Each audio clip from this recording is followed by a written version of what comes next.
بسم اللہ الرحمن الرحیم۔ السلام علیکم ورحمۃ اللہ وبرکاتہ۔ آپ دیکھ رہے ہیں سبل السلام چینل اور میں ہوں مدثر اقبال۔ آج کا جو ہمارا ٹاپک ہے وہ ہے تاریخ ارض القرآن۔ آج کے اس ٹاپک میں ہم یہ چیزیں پڑھیں گے: ارض القرآن سے مراد کیا ہے، کون سا خطہ، کون سی سرزمین ارض القرآن، کون سا خطہ ارض القرآن بنا ہے، عرب میں رائج مذاہب، ایران میں جو اس وقت مذاہب تھے ارض القرآن کے وقت، روم میں جو مذاہب تھے، ہندوستان میں مذاہب، عرب میں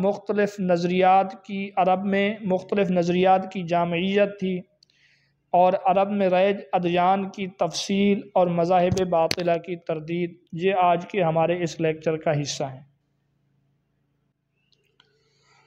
تو جہاں تک پہلی بات ہے، ارض قرآن سے مراد وہ ماحول اور وہ علاقہ ہے جہاں آفتاب رسالت کی پہلی کرنیں پھوٹی ہیں، یعنی اس وقت اعتقاد کے لحاظ سے وہاں دنیا کتنے طبقوں میں منقسم تھی وغیرہ ذالک۔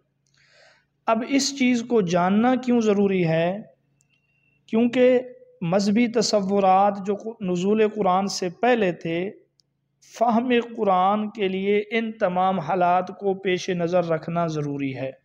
خود حضرت عمر رضی اللہ تعالی عنہ کا ارشاد ہے، جب مسلمانوں میں دور جاہلیت کو سمجھنے والے نہ رہیں گے تو اسلام کے اصول و فروع کی کڑیاں ایک ایک کر کے ٹوٹتی جائیں گی، کیونکہ جب ہم جاہلیت کو جانیں گے، اشیاء کا تعارف جو ہوگا وہ ان کے اجداد سے ہوگا۔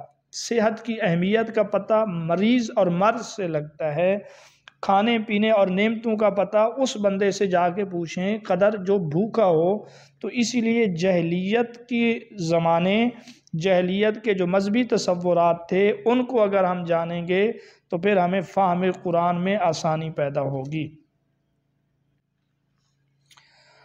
وہ خطہ جو ارض القرآن بنا، اس خطے کو قرآن مجید نے کہیں وادٍ غیر ذی زرع عند بیتک المحرم کہا ہے، کہیں اس خطے کو ام القریٰ کہا گیا ہے۔ تو بہرحال وہ خطہ سرزمین عرب ہے جو ارض القرآن بنا ہے۔ عرب میں اس وقت جو مذاہب تھے ان میں دہریہ، مشرکین، یہود، نصارہ، مجوس، صابی۔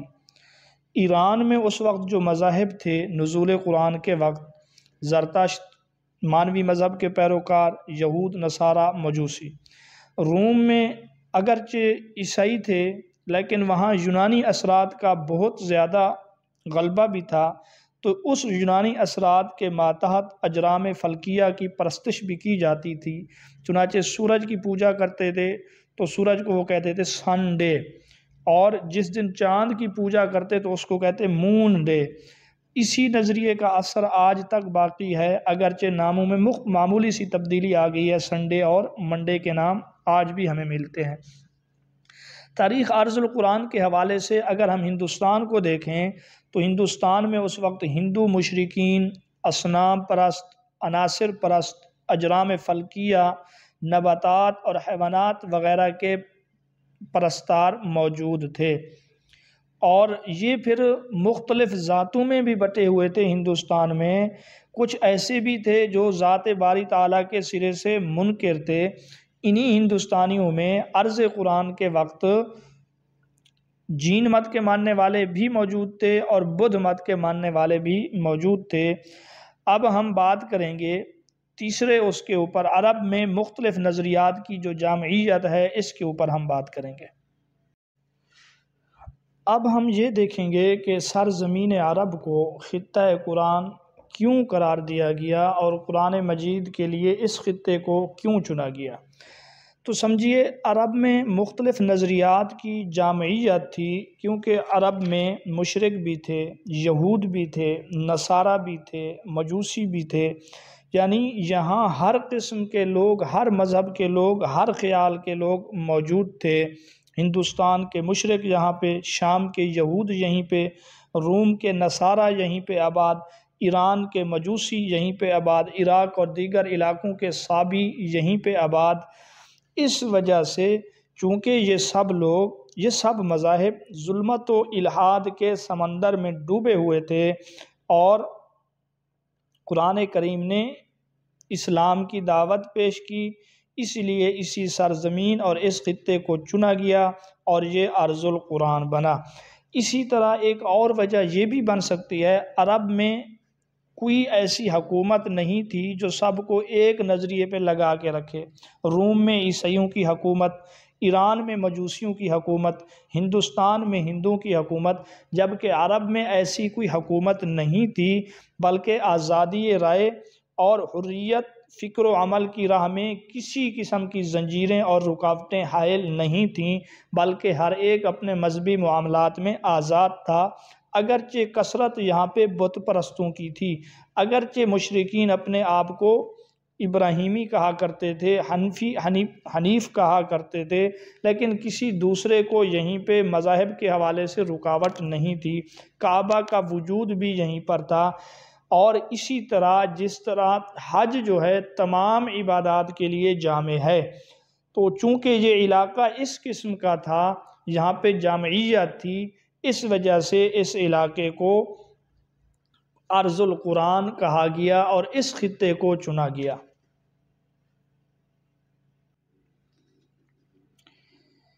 مذاہب عرب کی تقسیم ایک دوسرے لحاظ سے بھی ہم کر سکتے ہیں۔ اس لحاظ سے ہم عرب کو دو حصوں میں تقسیم کریں گے، عرب محصلہ اور عرب معطلہ۔ یہ عرب محصلہ جو ہیں، یہ ان کو کہا جاتا ہے جو کسی نہ کسی معروف مسلک کے پیروکار تھے، یعنی یہ لوگ مستقل ملتیں رکھتے تھے، جیسے یہود ہیں، نصارہ ہیں وغیرہ ذالک۔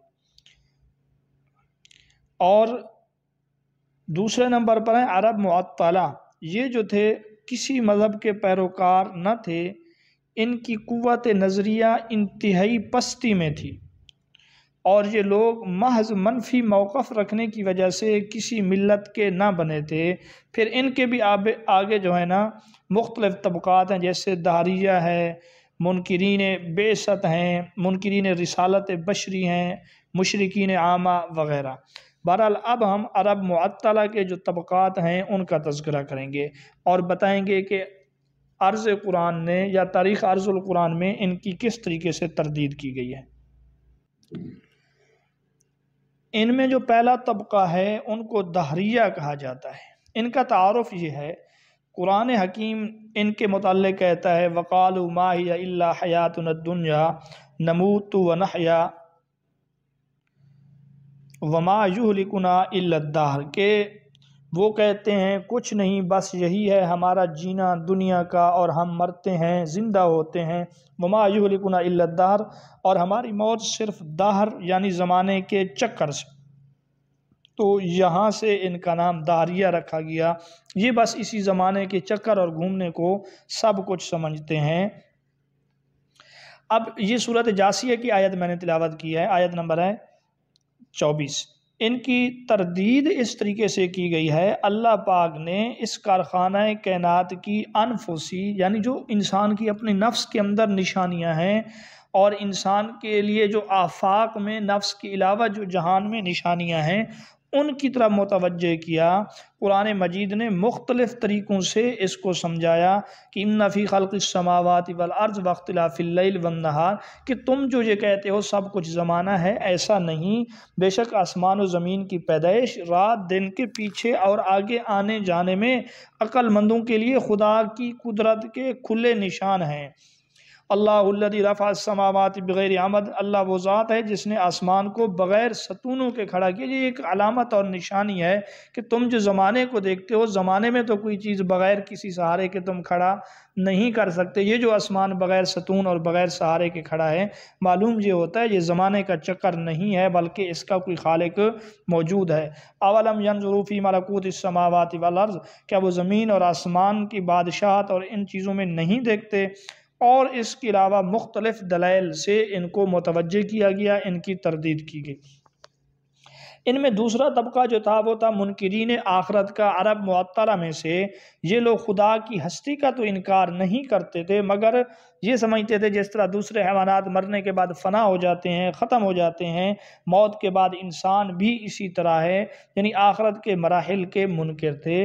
قرآن حکیم نے جو ان کی تردید کی ہے، ان کو سمجھایا ہے کہ موت کا معنی بالکل فنا ہونا نہیں ہے، بلکہ موت کا معنی انتقال من الدار الی الدار ہے، ایک گھر سے دوسرے گھر کی طرف منتقل ہونا، عالم دنیا سے عالم برزخ کی طرف جانا، ایک جہان سے دوسرے جہان کی طرف جانا، موت کا معنی فنا ہونا نہیں ہے۔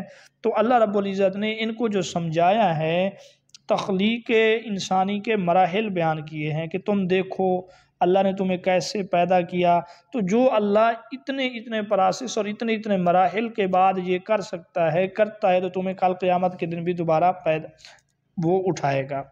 اور پھر اللہ رب العزت نے اس کے اوپر قدرت عامہ کی شہادتیں پیش کی ہیں کہ تم دیکھو ایک بے آباد زمین ہے، اللہ پاک اس کو آباد کرتا ہے بارش کے ذریعے، اسی طرح کل قیامت کے دن آخرت کا دن بھی ہے، اس کے ذریعے تمہیں دوبارہ اس دن میں اٹھایا جائے گا۔ اَيَحْسَبُ الْإِنسَانُ أَن يُتْرَكَ سُدًى، کہ انسان یہ خیال کرتا ہے اس کو ایسے ہی بے قید چھوڑ دیا جائے گا، یعنی یہ خیال غلط ہے۔ عرب معطلہ کے اندر جو تیسرا طبقہ ہے وہ ہے رسالت بشری کے منکر۔ وہ اللہ کو تو مانتے ہیں لیکن کہتے ہیں کہ خدا نے اگر انسانوں کی ہدایت کے لیے کسی کو بھیجنا ہوتا تو دنیا کے سامنے کسی اپنے فرشتے کو بھیج دیتا۔ یہ نہیں ہو سکتا کہ کسی انسان پر خدا اپنے احکامات نازل کرے، لہذا یوں معلوم ہوا کہ وہ رسالت بشری کے منکر تھے۔ ان کے اعتراضات قرآن میں جا بجا موجود ہیں کہ یہ رسول ہے تو بازاروں میں کیوں چلتا ہے، یہ رسول ہے تو کھاتا کیوں ہے، کہ اللہ نے رسول بشر ہی کو بنانا تھا۔ اسی طرح اور ان کے اعتراضات تھے، تو ان کے ابطال کو، ان کے اس نظریے کو قرآن نے باطل کیا کئی طریقوں سے۔ نمبر ایک تو یہ ہے کہ نوع انسانیت جو ہے اس کو مخلوقات میں سے بہترین مخلوق قرار دیا، اور یہ کہا کہ وہ احسن تقویم ہے، لَقَدْ خَلَقْنَا الْإِنسَانَ فِي أَحْسَنِ تَقْوِيمٍ۔ نیز ان مقدس انسانوں کی عظمت اور عصمت کے شہادت پیش کر کے، شواہد پیش کر کے انہیں دوسرے عام انسانوں سے ممتاز کر دیا۔ یہ بتلایا جی وہ بشر تو ہیں لیکن عام بشر نہیں ہیں، بلکہ وہ نمونہ ہیں دیگر بشر کے لیے۔ اور یہ بھی ان کو کہا گیا کہ اگر انبیاء بشر نہ ہوں تو غیر بشر کے لیے نمونہ کیسے بن سکتا ہے؟ یہی وجہ ہے کہا گیا لَقَدْ كَانَ لَكُمْ فِي رَسُولِ اللَّهِ أُسْوَةٌ، رسول پاک صلی اللہ علیہ وسلم نے تمہارے لیے اسوہ حسنہ ہے۔ اب تمہارے لیے اسوہ حسنہ، ہمارے لیے اسوہ حسنہ تب ہی بنے گا جب ایک بشر دوسرے بشر کے لیے اسوہ حسنہ بنے، غیر بشر دوسرے کے لیے نمونہ نہیں بن سکتا۔ اور اسی طرح قرآن مجید میں یہ بتلایا گیا کہ اگر ہم نے فرشتے کو بھیجنا ہوتا تو فرشتے کو کس شکل میں بھیجتے؟ فرشتے کی شکل میں آتا تو یہ اس کو دیکھ نہ سکتے، تاب نہ لا سکتے۔ ظاہری بات ہے اگر ان بشروں کے پاس فرشتہ بھی بھیجتے تو فرشتے کو انسان ہی کی شکل میں بھیجتے، تب بھی انہوں نے یہی اعتراض کرنا تھا، یہ تو ہمیں کیا معلوم کہ فرشتہ ہے، یہ بشر ہے۔ لہذا جو بشریت کے منکر تھے، رسالت بشری ہونے کے، ان کی بھی تردید کی گئی ہے۔ یہ عرب معطلہ میں سے تھے۔